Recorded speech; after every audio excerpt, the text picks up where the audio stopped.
assim: e veio a palavra do Senhor a Jonas, filho de Amitai, dizendo: levanta-te e vai à grande cidade de Nínive e clama contra ela, porque a sua malícia subiu até mim. E Jonatas se levantou para fugir de diante da face do Senhor para Tarsis, e descendo a Jope, achou que um navio ia para Tarsis. Pagou, pois, a sua passagem e desceu para dentro dele, para ir com eles para Tarsis, de diante da face do Senhor. Mas o Senhor mandou ao mar um grande vento, diga um grande vento, e fez-se no mar uma grande tempestade, diga tempestade, e o navio estava para quebrar-se. Então temeram os marinheiros e clamaram cada um ao seu Deus, e lançaram no mar as fazendas que estavam no navio, para aliviarem do seu peso. Jonas, porém, desceu aos lugares do porão e se deitou e dormiu um profundo sono. E o mestre do navio chegou-se a ele e disse-lhe: que tens, dormente? Levanta-te, invoca o teu Deus, talvez assim Deus se lembre de nós, para que não pereçamos. Diga aleluia. E dizia cada um ao seu companheiro: vinde e lançamos sorte, para que saibamos por que causa nos sobreveio este mal.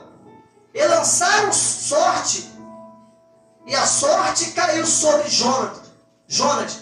Então disse-lhe: declara-nos agora por que razão nos sobreveio este mal.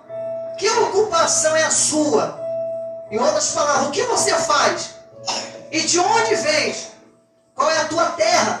E de que povo és tu? Diga aleluia. E ele disse: eu sou hebreu e temo ao Senhor, o Deus do céu, que fez o mar e a terra. Diga aleluia. Meus irmãos, presta bem atenção nesta palavra. Preste muito bem atenção nesta palavra. E você talvez já ouviu esta mensagem. Você talvez já pregou esta mensagem.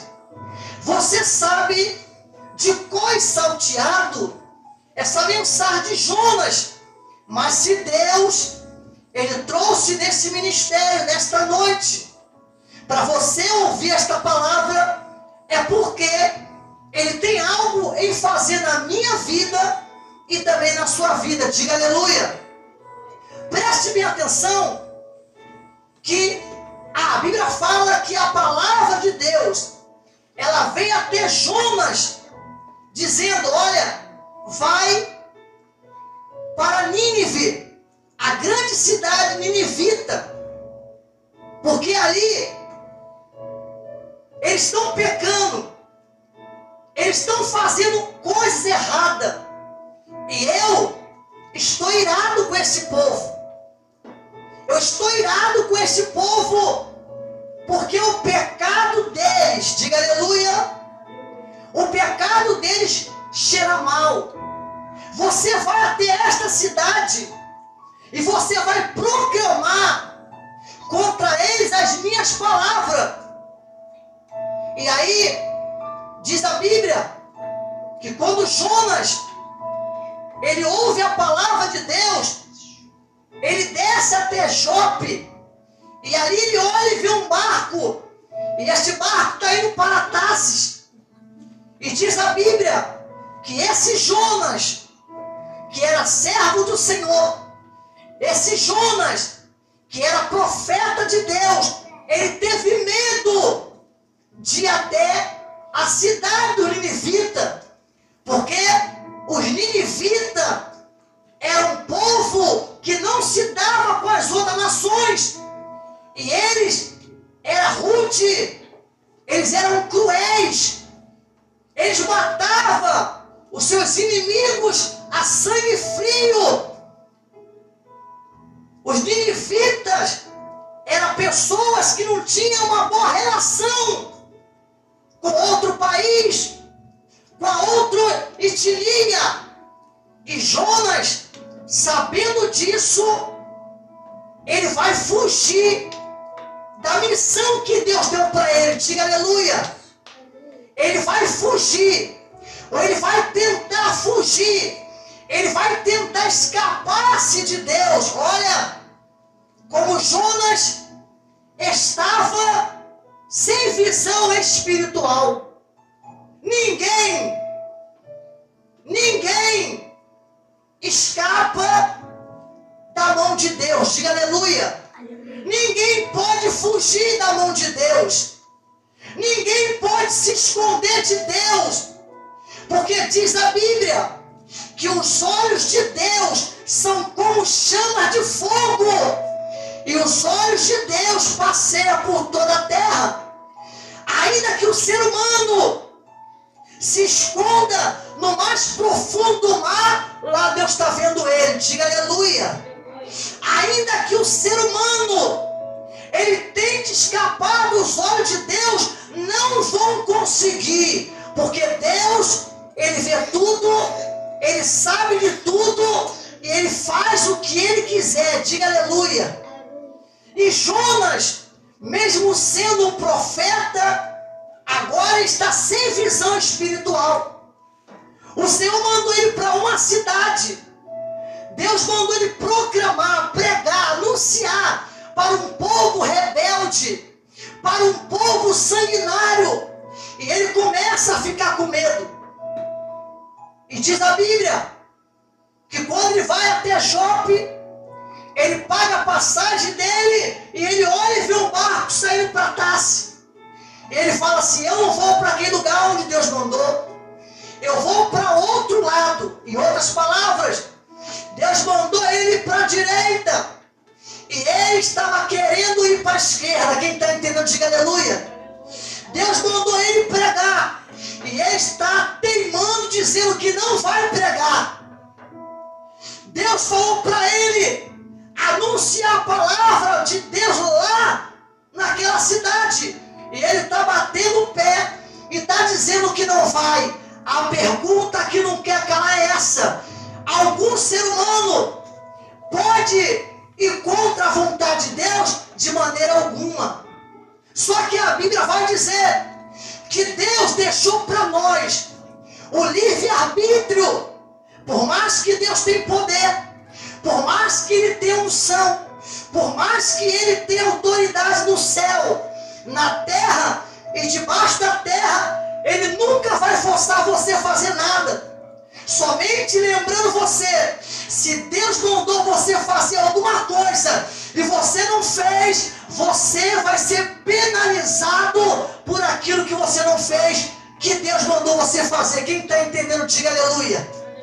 Diz a Bíblia que ele entra no navio e ele vai até o porão e ele vai se deitar como nada tivesse acontecendo. Só que quando o navio parte em alto mar, Deus sopra um vento. Diga aleluia. Deus sopra um vento, o mar fica revolto. Os marinheiros que já tinham experiência com o mar ficaram assustados, porque aquele mar, por mais que ele ficasse revolto, nunca tinha ficado da maneira que ficou na época de Jonas. Quem está entendendo, diga aleluia. E os marinheiros vendo que o barco, a embarcação, ela iria quebrar, iria afundar e todos iam morrer, eles começam a pegar as caixas, as mercadorias, as fazendas e começam a lançar fora, pensando assim: vamos desvaziar o barco para para que ele não venha afundar com o peso. Mas o peso que estava dentro do barco não era as mercadorias, era o peso do pecado de Jonas. Quem está entendendo, diga aleluia. Ele desvazia o barco e o mar continua brabo. A onda batia no barco de maneira que o barco iria a pique. E de repente, os marinheiros que não conheciam Deus, eles começaram a clamar pelos deuses de pedra, pelos deuses de pau, pelos deuses de metal, pelos deuses de gesso, e o mar continuava brabo. O vento continuava ao contrário, diga aleluia. Por mais que eles clamassem pelos deuses de pedra, de pau, de barro, o mar não se acalmava. Até que o piloto, até que o comandante da embarcação, ele desce lá no porão e Jonas está dormindo, tranquilo, calmo.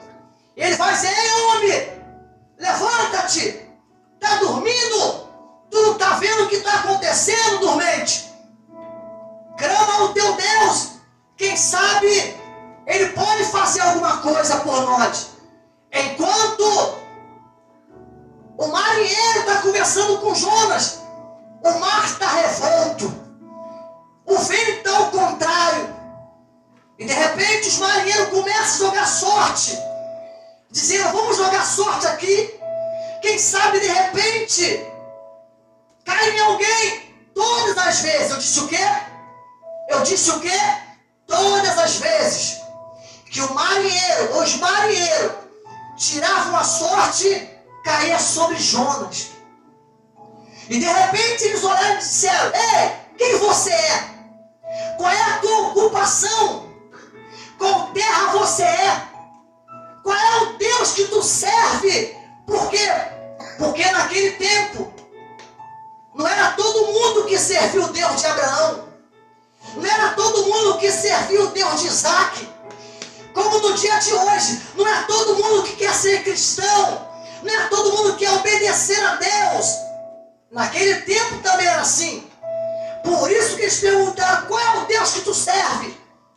E Jonas vai dizer: eu sou hebreu, eu sirvo o Deus que criou o céu, diga aleluia. Eu sirvo o Deus que criou a terra, e eu sei o porquê que este mar está bravio. E ele começa a dizer: Deus mandou eu ir para um lugar, Deus me ordenou que eu fosse para uma cidade, para um país, para uma localidade perigosa, porque lá nesse lugar os homens são cruéis, eles matam qualquer pessoa que chega lá. Mas Deus mandou eu ir para lá, eu não quero ir para lá. Nessa cidade, lá tem muita idolatria, eles não vão confiar na palavra da minha boca. E eu falei com Deus que ia, mas eu não vou. E é por isso que o mar está desse jeito. E os homens falam: por que você fez isso com a gente? Você quer nos matar? Ele falou: eu tenho a solução. A solução, enquanto eu ficar nesse barco, desobedecendo a Deus, esse mar não vai parar. Enquanto eu ficar desobedecendo a Deus, a tribulação vai vir, não somente para mim, mas para vocês, que não tem nada a ver com isso. Quem está entendendo? Jonas está dizendo: enquanto eu ficar desobedecendo a Deus, a minha vida não vai mudar. Se vocês me pegar e me lançar no mar, tudo isso vai passar. E os marinheiros vão dizer: não, se a gente te lançar no mar, você vai morrer. Você não é marinheiro, você não conhece o mar. Mas Jonas não está no texto, mas debaixo de uma visão divina, eu creio que Jonas vai dizer: eu não conheço o mar, conheço o vento, eu não conheço as ondas, eu não conheço a profundidade do mar, mas eu conheço o Deus que criou o mar. Diga aleluia.